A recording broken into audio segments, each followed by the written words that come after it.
Olá, amigos e amigas, que a graça e a paz de Jesus esteja com cada um de vocês e que todos tenham um lindo dia.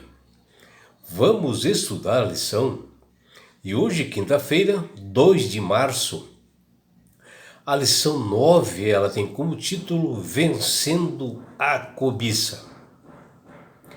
A cobiça, ela é um pecado que ela fica enraizada na nossa mente, no nosso coração, assim como é também, o orgulho, o egoísmo, mas muitas das vezes ela passa assim despercebida, né?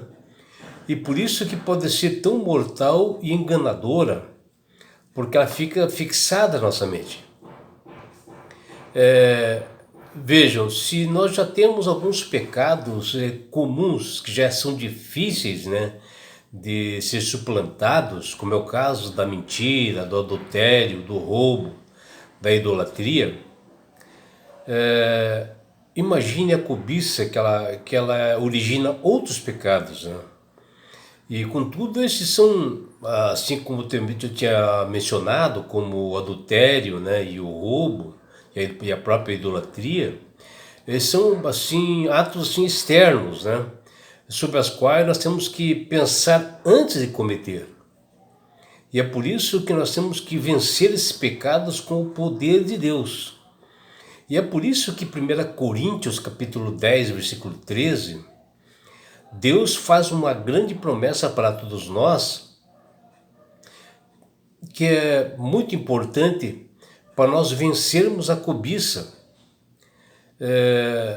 E o que a gente vê aqui em 1 Coríntios capítulo 10, versículo 13, do apóstolo Paulo, que o nosso sucesso, ele nunca é medido assim pela força em que nós somos tentados, né? Mas sim pela fé que nós temos quando nós fazemos de Jesus como nosso Salvador e Senhor da nossa vida. E nós precisamos de pedir ajuda ao nosso Pai Celestial quando nós estamos achando que estamos sendo tentados acima do que nós podemos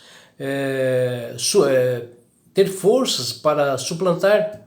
E sempre devemos fazer isso pela expiação do seu Filho Jesus, para nós vencermos esses pecados graves, né, como a cobiça. E as dificuldades nesse mundo, elas não são exclusivas nossas, né? Elas são de Deus também, mais de Deus do que nossa, porque Deus não vai permitir que nós sejamos tentados além do que nós podemos suportar. Porque pela graça de Cristo nós somos vencedores e nós suportaremos a cobiça como qualquer outro pecado. Só que nós temos que tornar e tomar uma decisão de estar e servir ao Senhor, saber que nós somos totalmente dependentes de Deus. E a nossa mente, ela é assim, o comando central assim, do nosso corpo. E é lá que nós raciocinamos, de onde reside o nosso intelecto ali. E é na mente que se armazena tudo que nós contemplamos assim e que nós sonhamos para a nossa vida. E a Bíblia diz, pois embora vivamos como homens, não lutamos segundo os padrões humanos. As armas com as quais lutamos não são humanas, pelo contrário, são poderosos em Deus para destruir fortalezas, que está em 2 Coríntios, capítulo 10, versículos 3 e 4. Nós podemos até cometer pecados horríveis, né, que são armazenados na nossa mente. Talvez assim nós possamos até viajar ao passado, né, através assim, de memórias. Mas a cobiça é aquela que é a raiz de muitos males. Tem a capacidade de gerar outros pecados, né, como avareza, até roubos, adultérios e até mortes, que são os pecados, né, externos. E por isso que Deus coloca a cobiça como 10º mandamento, onde é uma lei de cerca, de fechamento, ou seja, de mandamento para evitar que outros pecados sejam violados, né? Outros mandamentos sejam violados. E afinal, é mais fácil nós combatermos a tentação enquanto ela ainda não se enraizou na mente nossa, né? Do que lidar depois com atos pecaminosos concretos e suas consequências reais, onde as batalhas serão maiores para vencer. A cobiça, ela é frequentemente acompanhada pelo desejo de propriedade e pode conduzir ao crime. A Bíblia diz em Tiago, capítulo 4, versículos 1 e 2, donde vêm as guerras, as contendas entre vós, porventura não vem disso de vossos deleites, que vossos membros guerreiam? Cobiçais e não tendes, logo matais, invejais e não podeis alcançar, logo combateis e fazeis guerras? Nada tendes porque não pedis. As riquezas podem dar-nos atitudes erradas sobre coisas imateriais, né? Como o próprio Lucas, no capítulo 12, versículo 15, nos diz: E disse ao povo, acautelai-vos e guardai-vos de toda espécie de cobiça, porque a vida do homem não consiste na abundância das coisas que possui. Para vencermos a cobiça que está na nossa mente, tem que haver uma batalha espiritual com bastante consagração, oração, apego à palavra que está nas Sagradas Escrituras. E essa luta tem que ser diária para nós afastarmos desse mal. Temos que clamar ao Pai Celestial para não cairmos em tentação. Todos os dias em comunhão com o Deus Todo-Poderoso, pedindo a atuação do Espírito Santo em nossas vidas, para que Ele venha extrair, limpar o nosso coração, nos ajudar desse pecado interior enraizado e mudar o nosso caráter conforme a conduta de Cristo. Mas Deus nos dá esperança para nós livrarmos da cobiça. Veja o que diz 1 Coríntios capítulo 10, versículo 13. Não vos sobreveio tentação que não fosse humana, mas Deus é fiel e não permitirá que sejais tentados além das vossas forças. Pelo contrário, juntamente com a tentação, vos proverá livramento de sorte que a possais suportar. Está lá em 1 Coríntios capítulo 3, versículo 13.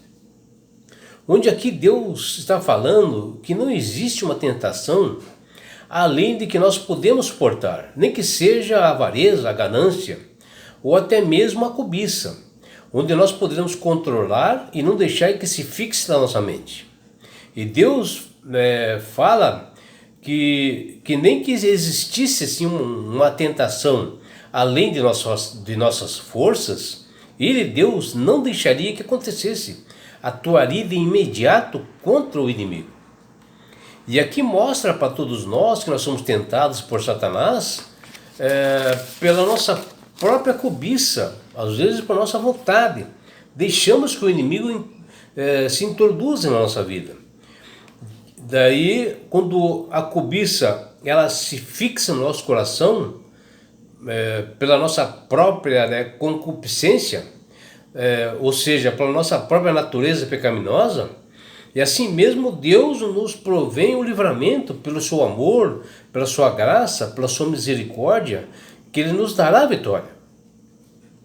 Por isso que nós temos que nos agarrar nas oportunidades que Deus nos dá, para nós sermos salvos assim pela graça de Jesus, que é o nosso Salvador, e nunca falar que não consegue vencer a cobiça, um outro pecado, senão estaremos menosprezando a graça de Deus.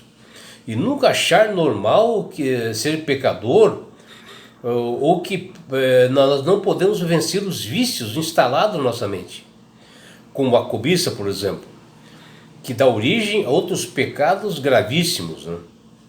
Porque a cobiça é uma questão assim de uma mente ocupada por esse mal, assim como o orgulho, o egoísmo, a ganância e a avareza, que até às vezes se torna comum na nossa vida, passa até despercebida.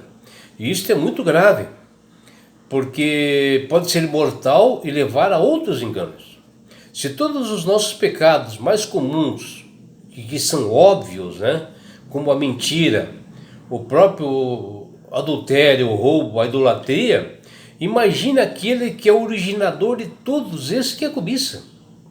Precisamos do poder de Deus para nos proteger contra este mal, esse pecado perigoso.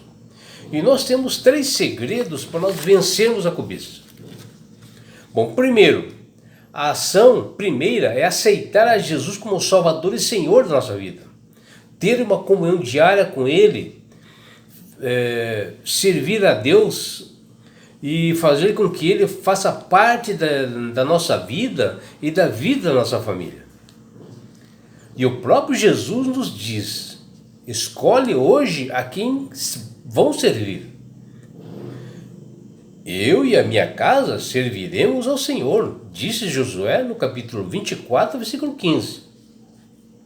O segundo ponto para nós vencermos a cobiça é a oração diária.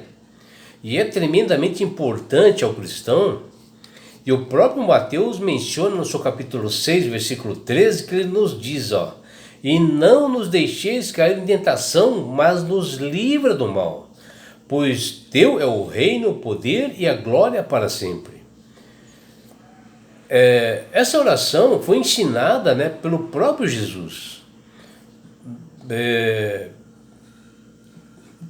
onde ele mostra ali que o próprio Deus vai nos levar do mal. Deus está pronto para nos ajudar, aqueles que buscam, que querem realmente aceitá-lo como Salvador e Senhor da sua vida. E o terceiro ponto é a regularidade do estudo da Bíblia, que ele afugenta o mal, e a Bíblia nos diz: guarda tua palavra no meu coração, para não pecar contra ti. E está lá no Salmo 119, versículo 11. Aqui são ensinamentos do rei Davi, que ele dá um norte para nós, né? Um ensinamento para nós, que nós devemos guardar a palavra de Deus, as Sagradas Escrituras, que nós devemos estudar diariamente e guardar no nosso coração. E assim, com esse fortalecimento, nós nunca pecaremos contra Deus.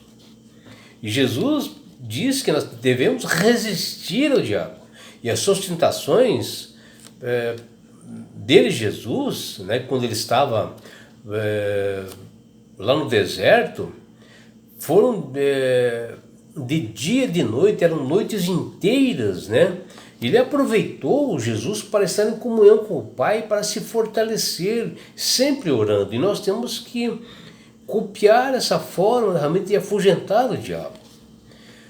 E o profeta Isaías, ele dá uma dica: busque ao Senhor enquanto ele pode ser encontrado, invoquem e ele estará perto. Estará Isaías capítulo 55, versículo 6. E é por isso, meu amigo, minha amiga, que Deus tem falado com todas as pessoas através do Espírito Santo, para que todos aceitem a Jesus como Salvador, que Ele seja o Senhor da sua vida. E quando Jesus passa a ser o Senhor da sua vida, quando você aceita Ele, você passa a ter sabedoria, entendimento, você começa a manusear melhor as Sagradas Escrituras, a Palavra de Deus, começa a se fortalecer todos os dias, e não há mal que vá na sua mente, porque tua mente está ocupada pelo poder do Espírito Santo, com a Palavra de Deus. E quando você aceita Jesus como Salvador e Senhor, meu amigo, minha amiga, não é só isto. Você ganha esse presente de Deus que chama-se salvação. E com isto, Jesus vai levar-te para as mansões celestiais, num lugar onde não há mais dor, mais morte, mais aflições. você estará com Jesus nas mansões celestiais. E sabe por que Deus quer fazer isso com você, meu amigo? Com você, minha amiga? Porque Jesus te ama. Abraços do seu amigo João Carlos Amorim.